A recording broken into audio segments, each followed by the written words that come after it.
구독자 여러분 안녕하세요. 마키아벨리입니다. 저는 오창익입니다. 정치를 보는 눈 마키아벨리. 오늘 아주 특별한 손님을 모셨는데요. 익숙하신 분들도 꽤 계실 텐데 인사 나누겠습니다. 현근택 변호사 오셨습니다. 어서 오십시오.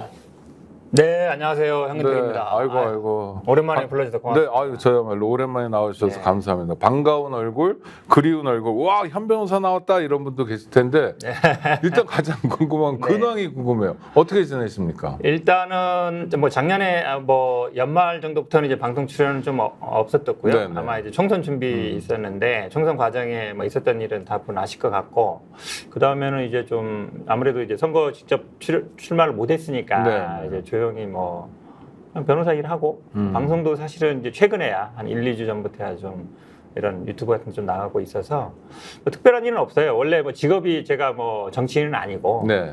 정치 본업을 하는 게 아니잖아요. 정치를 희망한다 정도였기 때문에 본업은 변호사 일이고 변호사 일을 사실은 한 4, 5년 만에 그전에는 이제 뭐 다른 변호사님 밑에 좀 이렇게 두고 이제 그분 도움을 많이 받았었는데 지금은 이제 제가 직접 하거든요. 네. 서면도 쓰고 재판도 다니고 오랜만에 하고 있어요. 아. 그러다 보니까 변호사 일에 한 네. 20년 정도 했는데 새삼스럽게 좀 이제 재미를 느끼면서 아, 그래요? 변호사 일 열심히 하고 있습니다. 원래 변호사 일을 오래 하면 네. 재미가 떨어져가지고 막 그렇죠. 몸살을 앓는 맞아요. 분들이 보통 많던데요. 네. 한 10년 정도 넘어가면 재미가 없어요. 그러니까요. 그래서 보통 정치에도 관심 많이 네네. 갖는데 저도 한 5년 정도는 변호사 일을 직접 하진 않았어요. 방송이라든지 뭐 이런 건 주로 네네. 했었고 이제 다른 이제 변호사님 도움을 많이 받았었는데 이제 그분이 이제 나갔고 이제 저가 직접 하게 됐는데 4, 5년 만에 새로 하는 거잖아요. 오랜만에 하니까 이게 감회가 새롭다. 네, 재밌어요. 네. 재미도 있고 그다음에 예전에는 이제 보통 뭐 이렇게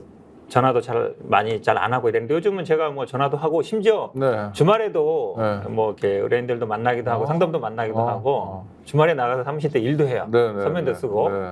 그래서 이제 오랜만에 하니까 좀 이제 처음 할 때만큼은 아닌데 보통은 한 5년 차 정도까지 굉장히 열심히 하고 10년 차 정도 되면 이제 할 만큼 했다 보고 한 네. 15년 넘어가면 좀 이제 지루하거든요. 그러니까요. 근데 제가 한 15년 넘어가면서부터 정치 일을 좀 하다가 이제 20년 정도 돼서 다시 한 5년 차 정도로 온 것 같아요. 그래서 요즘은 앞으로 5년은 끄떡없이. 그럴 것 같습니다. 아니 현 변호사님 이제 출마를 하신 거잖아요. 하여튼 그런데 그때 이제 보통 유권자들의 마음 또 우리 구독자들의 마음은 뭐냐면 21대 국회와 다른 22대 국회가 돼야 된다. 그리고 뭐 일종의 효능감을 보여줘야 된다. 뭐 역할을 제대로 해야 된다.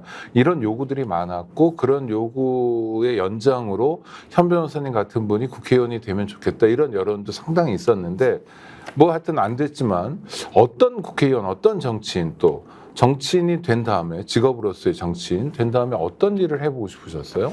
그러니까 정치 이 프로 자체가 이제 마키아벨리 뭐 네네. 민주론 저도 뭐 오래전에 이거 봤는데 사실은 최근에 한번 읽어본 것 같아요. 네. 네. 근데 예전에 읽었을 때는 그 좀 어렵거든요. 대화 네네. 내용이 이렇게 그 시대 상황을 모르면 잘 모르는 부분이잖아요. 근데 최근에 다시 보니까 어제 보면 약간 이제 굉장히 뭐 권무술수라든지 이런 걸 이제 강조하는 그러니까 결국은 이기는 자가 뭐 결국은 정치인이 된다 이런 취지잖아요. 큰 틀로 보면.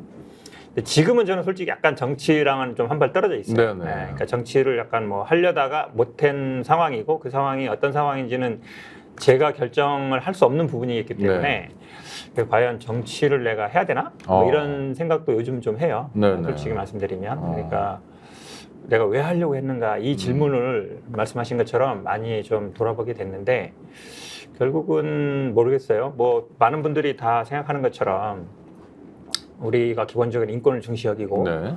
그다음에 어떤 뭐 사회적인 평등이라든지 아니면 복지라든지 남북 평화라든지 이런 게 결국은 우리 좀 뭐 민주 진보 진영에 있는 분들이 정치하는 기본적인 취지거든요. 네. 저도 기본적인 그 아시는 분은 알겠지만 이제 우리 뭐 할아버지나 외할머니나 뭐 우리 할머니 아버지나 다 이제 서삼 때 희생되고 이래서 기본적으로 아마 어릴 때부터 그 마음 한구석에 남북 평화에 대한 얘기라든지 아니면 인권에 대한 얘기라든지 아니면 뭐 권력에 대한 이런 뭐 핍박 탄압 뭐 이런 부분들에 대해서 본능적인 약간 거부감 같은 건 있었던 것 같아요. 타고났다고 할까 뭐 이런 것도 있는 거예요. 그러니까 날 때부터 어떤 조건이 주어진 거잖아요. 그렇죠? 아니 그런 것보다는 네. 그 환경 자체가 우리 마을도 보면 한 300가구 정도 되는데 네. 한날 한시에 한 하루 이틀 사이에 그러니까 아. 뭐 재산날이 한 180 정도 아이고, 이상 되는 집들이에요. 어찌보면 네. 중산간 마을이니까 예전에 네네. 아시겠지만 네. 이제 4.3 때는 그 해안선 한 5km 이내에는 거기 소개령이 있었잖아요. 네. 거기에 딱 걸리는 집안이었거든요. 우리 아버지 집안이나 우리 어머니 네, 집안이나. 네, 네. 그러고 보면 이제 80년대 한 중후반 때까지는 누구도 그거에 대해서 얘기를 잘 못하는 분위기였단 네, 말이에요. 네. 그리고 뭐 공무원이 되거나 아니면 뭐 군인이 되거나 이럴 때는 항상 연좌제가 그때 당시에도 있었고 이랬기 때문에 우리 형도 그렇고 나도 그렇고 항상 이제 앞으로 내가 뭘 하려고 생각을 할 때 네. 혹시 이게 문제가 되지 않을까? 아. 그 생각을 이제 항상 하고 살았거든요. 네, 어릴 네, 때부터. 네, 네. 그러니까 우리 아버지나 우리 주변 분들도 보면 공무원을 할 수 있겠나? 아니면 뭔가 뭐 군인이나 이런 거 할 수 있겠나? 이런 게 항상 말은 안 하지만 다 분위기상 알잖아요. 네, 네. 못 한다라는 거를.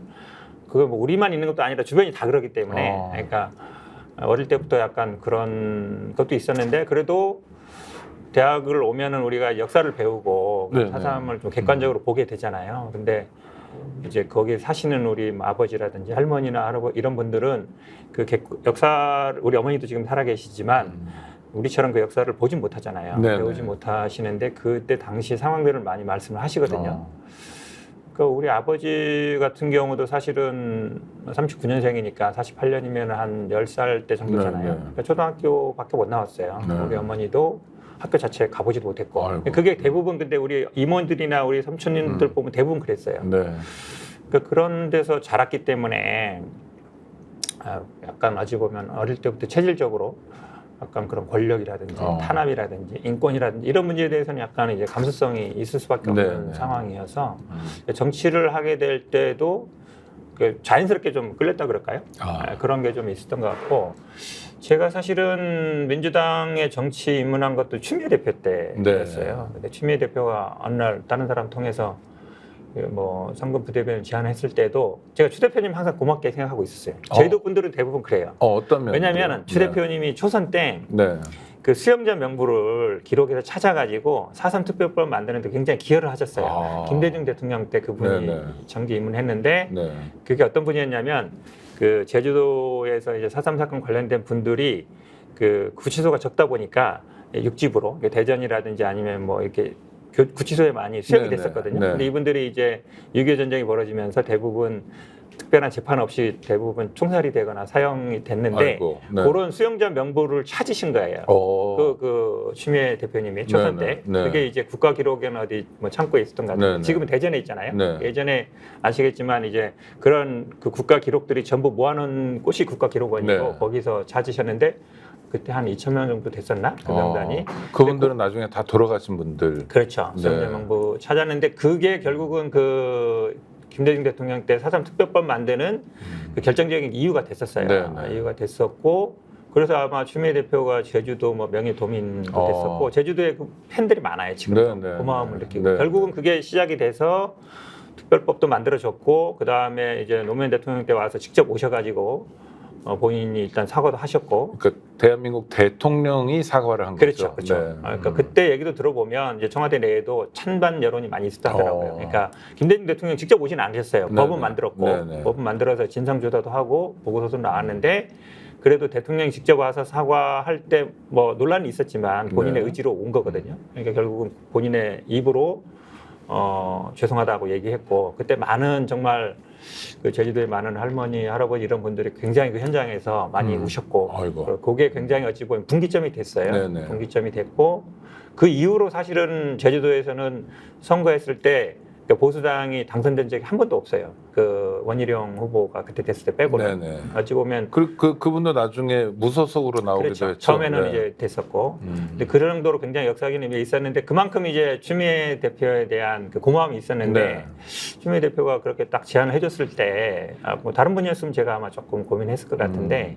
평소에 이제 고마움이 있어서 네네. 그때 이제 바로 또 제가 한번 해보겠다 이렇게 해서 아마 정치에 좀 발을 들여놓게 된 것 같아요. 네. 그 4.3 얘기가 나와서 그냥 이건 번외편이긴 한데 육지 사람들은 아직도 잘 모르기도 하고 그러잖아요. 그러면 무슨 여러 가지 기록을 읽는 것도 중요하지만 문학 작품을 통해서 4.3을 아는 것도 그렇죠. 되게 중요할 것 같은데 작품 한두 개만 소개해 우리 주신다면. 뭐 잘 아시는 현기영 선생님, 네.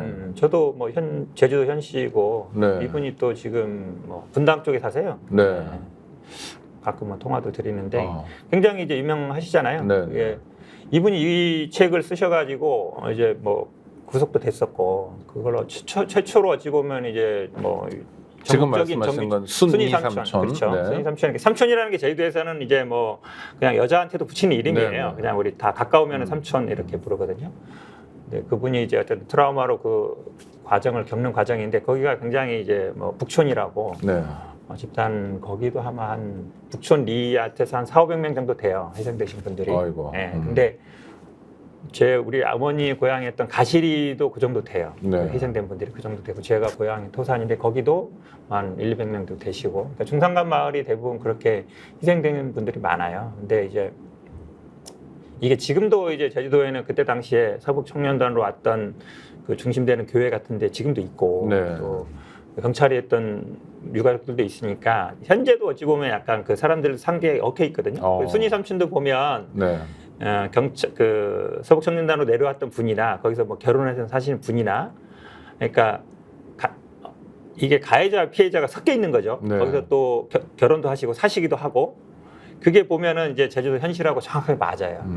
저도 어릴 때부터 보면 예를 들어서 이게 이제 이승만 정권의 뭐 탄압 이런 게 아니라 우리 아버지 때 얘기도 들어보면 예를 들어서 한 집에서 누가 없어졌다 그러면 이제 연좌 책임을 물어서 네. 그분들을 이제 같이 뭐 하고 그러는데 그때 당시에 뭐 이장을 하던 분들이나 아니면 책임자분들이 있잖아요. 네. 그분들이 예를 들어서 보증을 해주면 살아나는데 보증을 만약에 했다가 만약에 문제가 되면 그 이장 보증해 준 사람이 연좌 책임도 네. 그렇죠. 그러다 보니까 어느 누구도 책임질 수 없는 부분들인데 제가 참 안타까웠던 것들은 근데 거기서 이제 희생되신 분들은 그 사람을 탓한단 말이에요. 그럼요. 예, 당장 이 사람이 눈에 보증을 보이니까. 안 해줬기 때문에 우리가 이렇게 됐다라고 생각해서 그분은 거기 못 사세요. 근데 네. 그분도 입장을 보면 자기가 보증을 섰다가 한 사람이라도 문제가 되면 자기 집안이 다 죽게 되잖아요. 그 뒤에 있는 국가가 문제인데 그렇죠. 네. 가해자 피해자라는 게 국가 권력과 어찌 보면 이제 거기에 도민들 문제인데 사실은 이제 거기 있는 사람들은 그렇게 생각 안 한단 말이죠. 그렇죠. 근데 이거 순위 삼촌에도 보면 이제 그런 장면이 좀 나와요. 네. 나오는 좀 안타까운 부분이죠. 네, 순위 삼촌 그다음에 지난해 낸 제주 도우다. 그렇죠. 네. 네, 현경 선생님 책도 보시고요. 자, 현근택 변호사는 이런 분입니다. 제주 사람이란 네. 정체성이 굉장히 중요하고 그래서 국가를 보는 눈, 다시 보는 눈 이런 걸 갖고 계시고 그렇기 때문에 대한민국이 어떤 나라여야 되는지가 정리가 돼 있는 거죠. 기본적으로 인권은 철저히 보장되는 나라였으면 좋겠다.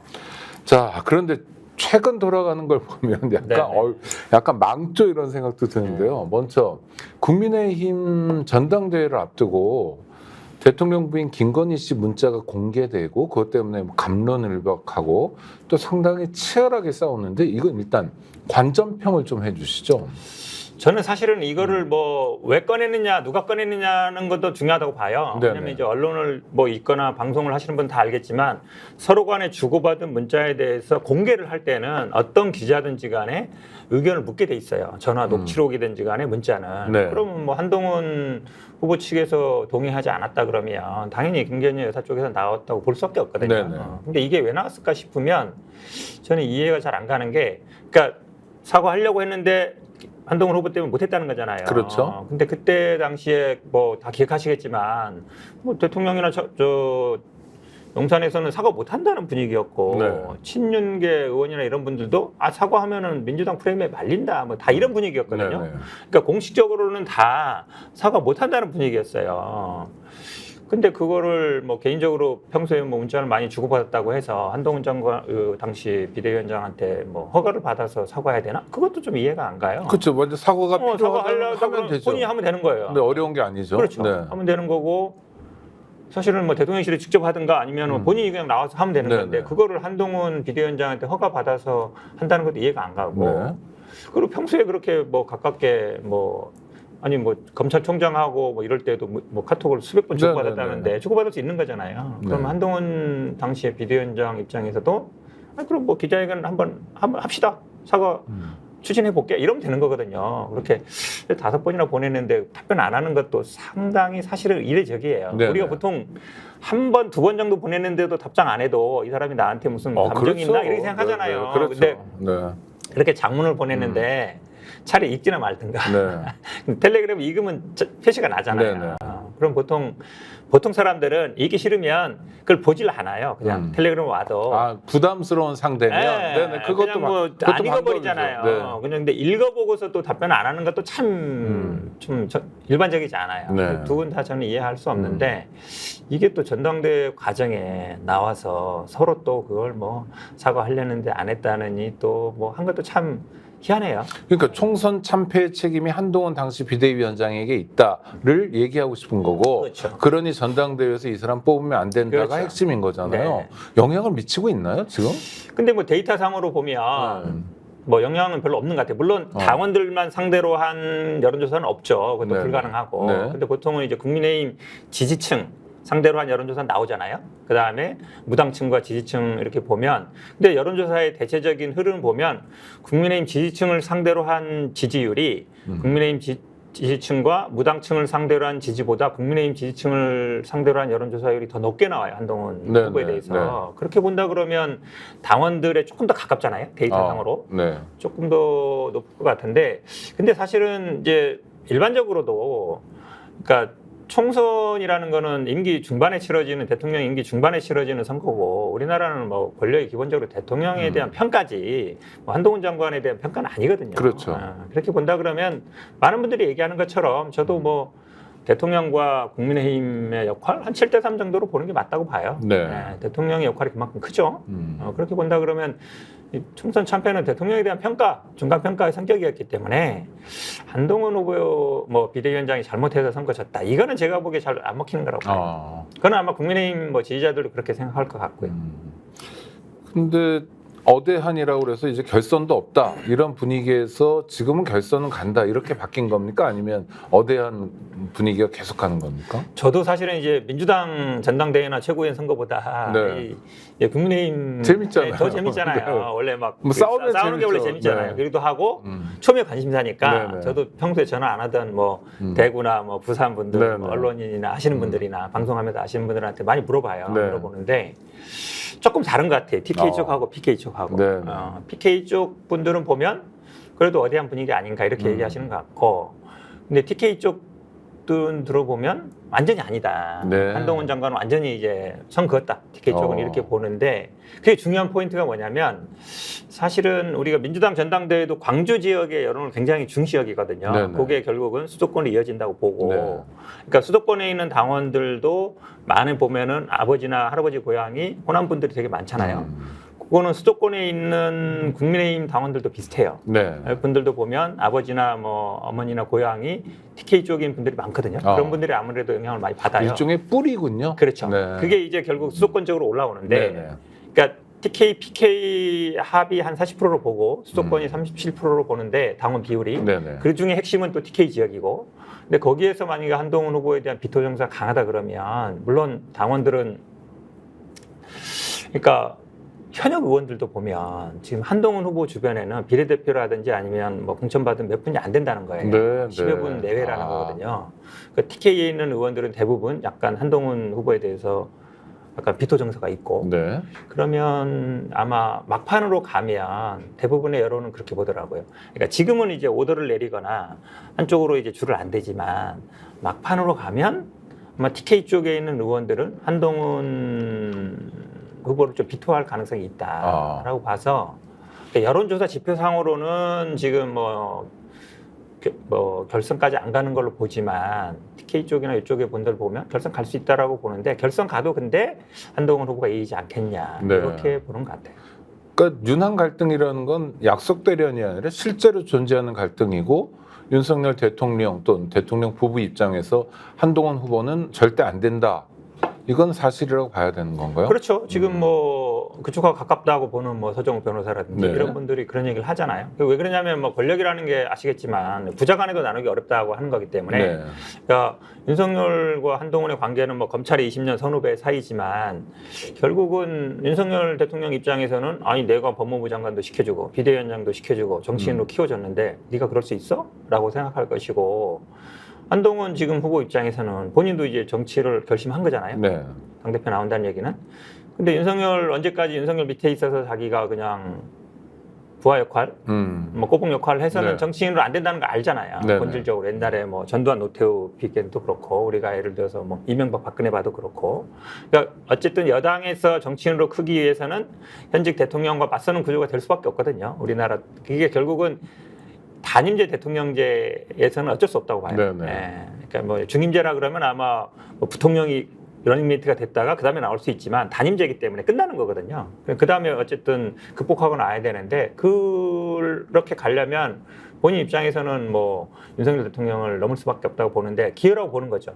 윤석열 대통령이 일단 지지율이 낮고 여당 내에서도 다음에 뭐 총선 지방선거라든지 대선을 윤석열 대통령 앞세워서 치를 수는 없다라는 걸 보기 때문에 일단은 지지율이 낮고 여당 내에서도 앞으로 선거는 새로운 사람이 나와야 되는데 본인이 가장 큰 장점은 차기 지지율에서 본인이 1위 하고 있다는 얘기잖아요. 그 여당 당내에서는 내에서. 그렇죠. 있죠. 네.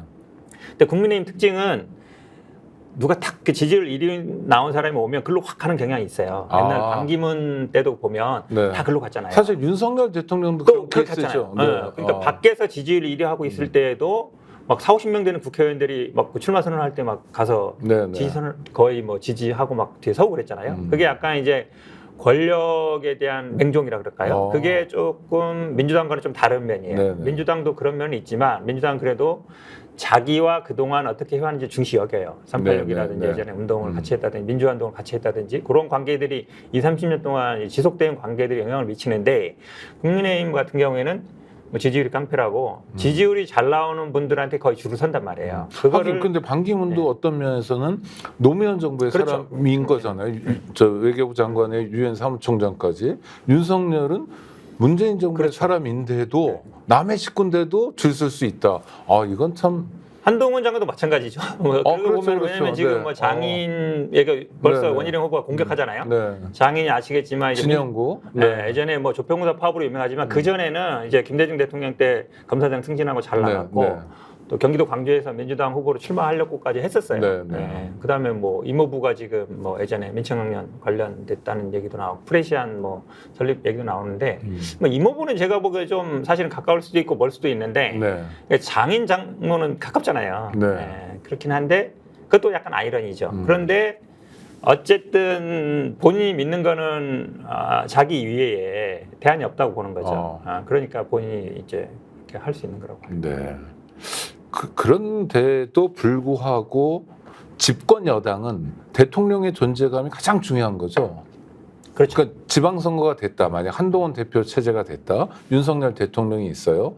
그럼 유권자들의 마음이 한동훈이라는 새로운 얼굴이 생겼으니까 이제 한번 맡겨보자. 이렇게 가진 않고 여전히 윤석열 심판 뭐 이렇게 갈 것 같은.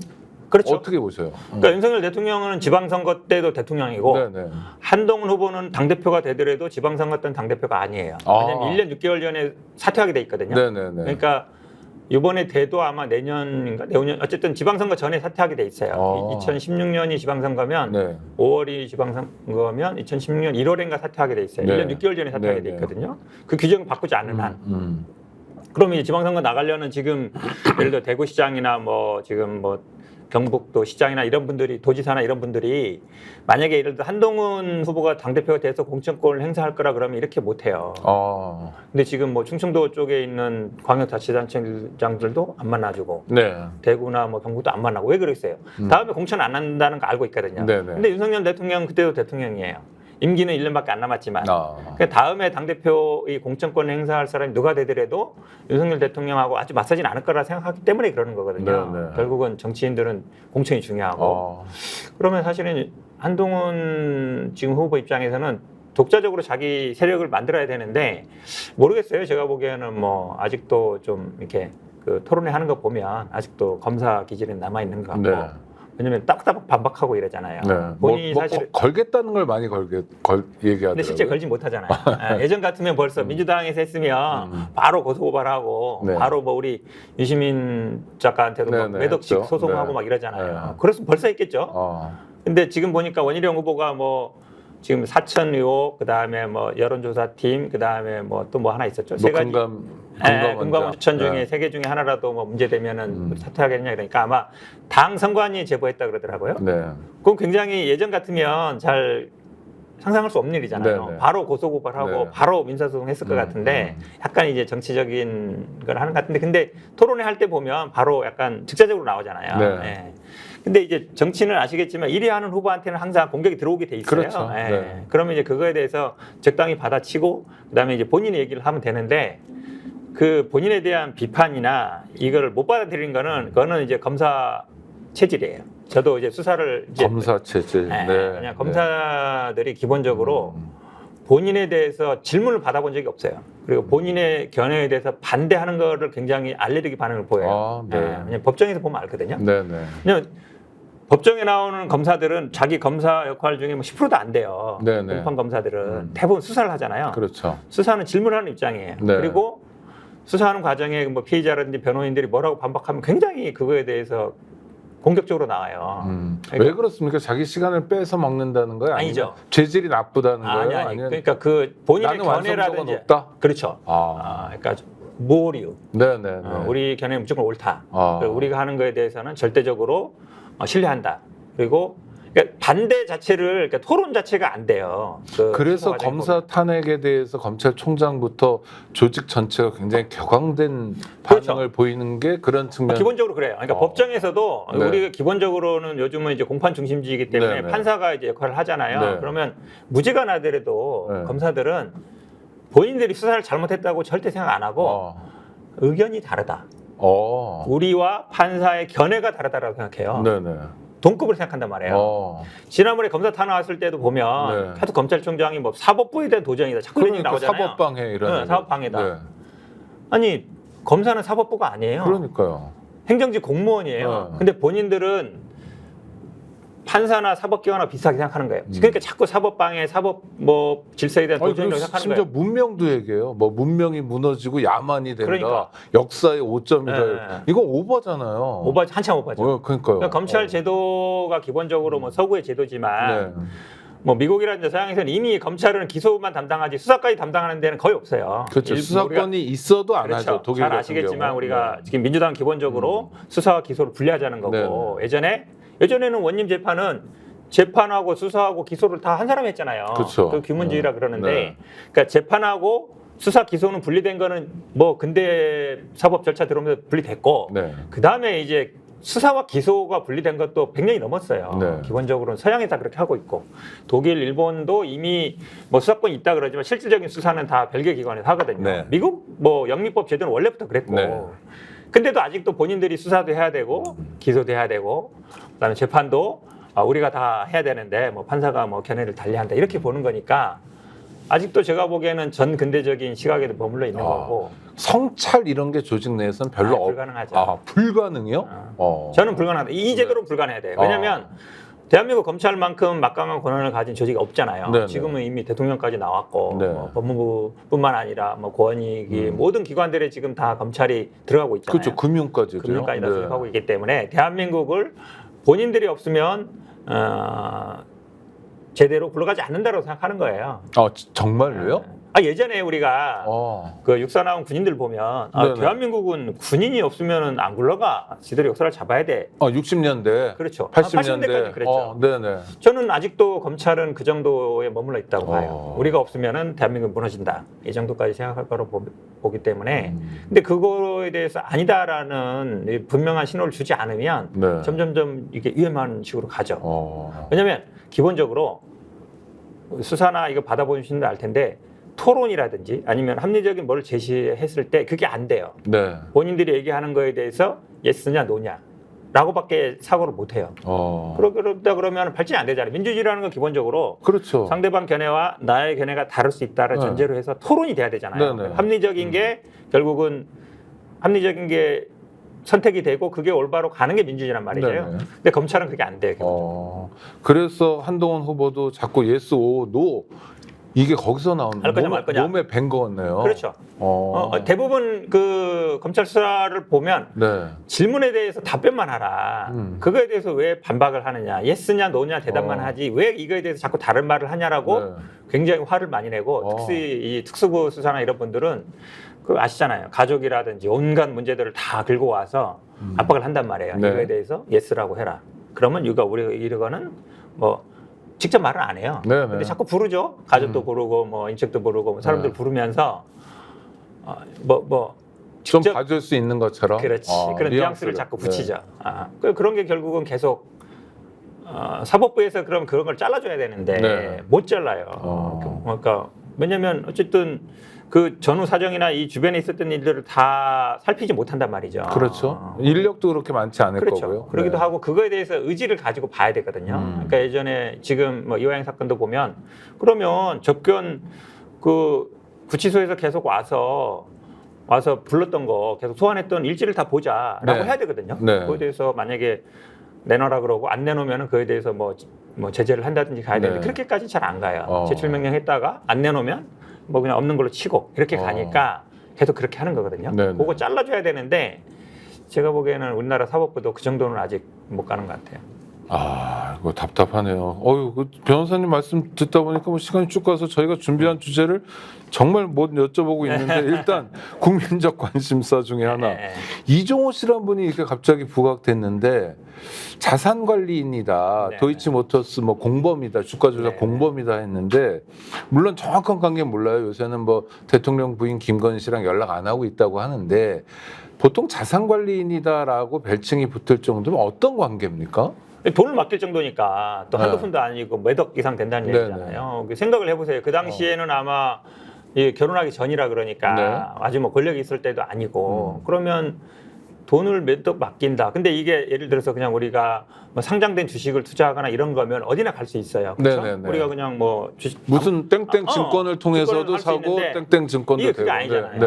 그러니까 물론 그 당시에도 도이치모터스가 상장은 돼 있었던 것 같은데 그렇게 많이 알려진 주식은 아니란 말이에요. 네. 그러면은 몇 억 정도 맡긴다. 그리고 지금 나오는 얘기 보면 뭐 조남욱 회장이라고 옛날 이제 삼부토건 네네. 결국은 그 윤석열 대통령하고 김건희 여사를 맺어준 사람으로 알려져 있잖아요. 그런 사람과도 알고 지냈다는 얘기가 나오는 거 보면 오래된 사이뿐만 아니라 굉장히 신뢰하는 사이인 거죠. 네. 우리가 돈을 맡기는데 어. 예를 들어서 이 돈을 어디다 쓸지 모르면 전적으로 신뢰하는 거잖아요. 네네. 예, 우리가 뭐 부동산이라든지 이런 거는 예를 들어서 할 수 있어요. 근데 부동산은 물건이 정확하니까. 그렇죠. 그렇죠. 네네. 그리고 부동산은 그 안 아파트를 없어지잖아요. 산다. 이거 네. 뭐 예를 들어서 내가 네. 뭐 몇 억을 맡기면서 사달라 그러면 네. 나중에 등기부만 넘겨받으면 돼요. 네네. 근데 주식이라는 거는 특히나 이렇게 약간 굉장히 뭐 삼성전자나 뭐 현대차도 아니고 도이치모터스라고 그러면 아시겠지만 이제 뭐 벤츠라든지 걸 수입하는 회사잖아요. 네. 근데 그렇게 큰 회사는 아니에요. 그리고 이게 주가가 막 널뛰기로 뛰는 회사예요. 네. 어떻게 될지 모르잖아요. 맡겼다가 쫓고 살 수도 있는 거고. 네. 그만큼 이제 신뢰관계가 있고. 근데 이게 지금 이분이 이제 뭐 판결도 받았지만 어쨌든 2차 주가 조작에서 주요한 역할을 했고 그 사람과 관련된 분이 그 김건희 관련된 파일도 있었다는 거 보면 굉장히 가까운 사이인 네. 거죠. 일 수밖에 없는 거고. 그런데 사실은 이분이 지금 그동안에는 우리 최상병 사건이 왜 그렇게 대통령이 나서서 화를 냈을까? 이게 제일 궁금한 그렇죠. 거잖아요. 네. 예를 들어 임성근 사단장하고 가까인 사이거나 이런지 모르겠는데 그게 잘 안 알려지다가 카카오톡 대화방 보니까 우리 사단장하고 골프 치러 갈까? 이런 얘기 나왔다는 네, 네. 거잖아요. 근데 군대 다니신 분들은 알겠지만 사단장하고 참모들을 모아가지고 한 번에 밥도 먹고 골프 친다는 얘기는 아무나 할 수 없는 일이에요. 네. 그러니까 해병대에서 투스타는 굉장히 높아요. 네. 해병대는 쓰리스타가 최고 높으니까. 전부니까. 네. 그 사단장 정도 되면 그 군에서는 최고의 영향력이거든요. 네. 근데 그런 분을 참모들까지 모아서 밥도 먹고 골프도 친다. 그 약속을 잡는다. 물론 네. 실제로는 못했다 그러지만 평소에 가깝지 않으면 할 수 없는 일이란 말이에요. 근데 더구나 이번에 이제 그 제보자 분의 통화한 걸 보니까 내가 VIP한테 얘기해 주겠다. 네. 라는 얘기를 본인 입으로 했잖아요. 아니 그 VIP가 김계환 해병대 사령관이다라는 변명은 어떻게 생각하세요? 그러니까 군대 갔다 오신 분들은 아실 네. 거예요. 군대 가면은 원래 관등 생명을 다 외우잖아요. 네네. 우리가 뭐 대대장 누구, 네네. 뭐 사단장 네. 누구 뭐 다 외운단 말이에요. 그리고 방문할 때도 있잖아요. 방문할 네. 때도 누가 오신다 이러잖아요. 그러면 사단장, 사령관 이런 명칭은 군대에서는 굉장히 중요한 명칭이에요. 작전 사령관 아니면 네. 해병대 사령관, 사단장을 VIP라 칭하지는 않아요. 군대에서 왜냐하면 그 이름 자체로 그 어찌 보면 권위와 그 군대에서는 지휘 계통이 있는 분이에요. 아니 그리고 해군 참모총장도 그렇게 안 부를 것 같은데 그렇죠? 아, 그럼요. 네. 예. 그러니까 우리 사실은 뭐 해병대 분들은 아시겠지만 해병대는 예전에 사승장군이 있었어요. 네. 그러다가 없어지고 이제 사령관 3스타가 최고권이거든요. 그러다 보니까 해병대의 그 소원이라면 사승장군을 만드는 거예요. 네. 그 언급도 나오잖아요. 그리고 VIP는 보통 우리가 뭐 대통령을 칭하잖아요. 그렇죠. 네, 네. 칭한 거고 사령관을 VIP라고 한다는 건 아마 군대 갔다 오신 분들은 그게 무슨 말인지 알 거예요, 대부분. 네. 너무 뻔한 거짓말이다. 그렇죠. 네. 네. 제가 보기엔 말이 안 돼요. 네. 그 이분이 뭐 인사에도 개입했다고 뭐 이러는데 가능성은 얼마나 보세요? 그러니까 지금 나오는 게 이제 뭐 국방부 장관 얘기 나오고 네. 그때 왜냐하면 국방부 이종섭 장관이 뭐 사퇴하느니 마는 얘기가 있었고 그다음에 경찰에서 지금 별 2개. 네, 치안감. 예, 예. 그러니까 경무관 다음에 치안감이거든요. 네. 예, 사람들 경무관은 별 하나로 보고 치안감은 별 2개로 보는데 네. 그 사실은 뭐 경찰도 고로 올라갈 수가 어렵죠, 진급이. 네, 그렇죠. 그다음에 지금 뭐 사성장군 얘기도 나오고 중요한 분들이 이게 사실은 그러니까 해병대에서 사성장군이 굉장히 꿈이 희망 사항이고 근데 국방부 장관은 아마 뭐 국방부 관련해서 이 국방 관련해서는 최고 이직이잖아요. 치안감도 사실은 경무관에서 치안감 진급하는 게 굉장히 쉽지 않거든요. 네. 그런 얘기들이 나오는데 하필이면은 김건희 여사와 굉장히 가깝고 그런 사이에서 나왔다 그러면 사람들이 뭐 어쨌든 그 진급을 하고자 하는 사람들은 어떻게든지 간에 권력과 가까이 가려고 해요. 네. 그리고 그 의사결정권이 있는 게 결국은 대통령이잖아요. 그다음에 대통령 밑에 있는 수석, 그 밑에 있는 뭐 비서관, 행정관들하고 어떤 식으로든지 간에 줄을 만들려고 해요. 네, 네. 특히 올라갈수록 더 심하거든요. 그러면은 각종 인연을 다 따져요. 뭐 지연, 학연, 혈연 다 따지게 네네. 되는데 누가 봐도 김건희 여사랑 가까운 걸 알잖아요, 사람들이. 그러면 당연히 그쪽에다 관심을 안 가질 수 없죠. 진급을 하려는 사람들. 네, 네. 자연스러운 현상이라고 그럼 봐요. 지금 이제 그 공익 제보자 뭐 기억 변호사라는 사람이 제보하는 사실이 상당한 정도 개연성이 있다고 변호사님도 보시는 건가요? 그러니까 왜냐하면 지금 그분 뭐 김모 변호사 뭐 민주당 관련 인사를 하는데 어쨌든 이제 박정훈 대령 사건을 맡고 있는 계신 분인 것 같고. 네. 근데 이분하고 지금 이종호 대표라든지 아니면 그 송모 씨 옛날 경호처에 있던 분들 같은 경우에는 뭐 해병대 그 톡방 문제도 있지만 예전에 다 이제 뭐 같이 놀던 그렇죠. 사이? 네. 해병대 출신이긴 하지만 기본에 예전에 이제 청와대에 있을 때도 알았던 사람들이라고 얘기하고 있기 때문에 네. 그러니까 제가 보기에는 이종호 대표는 김건희 여사와 오래된 사이고 그다음에 그 송모 지금 경호처 분들은 예전에 대통령실에 같이 근무했던 분들하고 사이가 있다라고 보는 거기 때문에 예를 들어서 뭐 경찰, 군인 아니면 뭔가 뭐 사업을 하려나 진급을 하려는 사람들 입장에서는 당연히 관심을 갖고 볼 수밖에 없지 않은가. 왜냐하면 임성근 사단장 같은 경우에도 예전에 이제 MB 때 김태효 안보실 차장하고 같이 근무했다는 거잖아요. 네. 물론 경호처의 그 송모 씨는 모르겠어요. 같이 근무했는지 안 했는지 아직 나오진 않고 있지만 그러면은 어쨌든 그런 관계가 있는 게 아닌가라고 볼 수밖에 없죠. 그럼 하여튼 이게 시작은 최 해병의 아주 정말 끔찍한 있을 수 없는 참극부터 시작됐는데 이게 막 꼬리를 물고 하여튼 여러 군데를 돌아다니잖아요. 결론은 내야 되는 거 아닙니까? 그렇죠. 이게 국민 입장에서 확인해 봐야 되잖아요. 어떻게 확인해야 되죠? 결국은 이제 뭐 지금 경찰 수사에서는 임성근 사단장은 혐의 없다라고 네네. 불송치가 됐기 때문에 지금 그러면은 남은 거는 결국 우리 이 최희병 사건은 그 돌아가신 거에 대해서 치사 사건에 대해서 혐의가 누가 있느냐. 핵심은 이제 임성근 사단장이 하는데 그거는 빠졌고 이번에 그러면은 이 부분도 아마 뭐 특검을 통할 수밖에 없는 것 같고 그다음에 이제 수사 외압 부분이 남은 거잖아요. 수사 외압 부분은 공수처에서 수사한다고 하는데 하필이면 또 이제 이 공수처에 수사하던 검사가 하필이면 지금 주가 조작 관련했던 그 이종호 그분의 뭐 변호인이었다는 보도가 있었고 그 공수처 부장검사도 또 뭐 같은 변호인이었다는 얘기가 있어서 그럼 공수처가 이 수사 외압 부분을 제대로 수사할 수 있는가? 이 부분에 대해서 이제 다시 또 의문이 드는 거잖아요. 그 다음에 지금 문자 논란이나 지금 이제 VIP에서 뭐 통화했던 걸 보면 결국은 수사 외압뿐만 아니라 임성근 사단장을 구명하려고 했던 논란이라든지 지금 말씀하신 인사 문제라든지 이게 새롭게 나오는 거잖아요. 새롭게 나오는 걸 보면 물론 지금 이제 뭐 민주당 입장에서는 청문회를 통해서 하겠다라고 얘기하고 있는데 청문회로 사실은 다 밝힐 수는 없어요.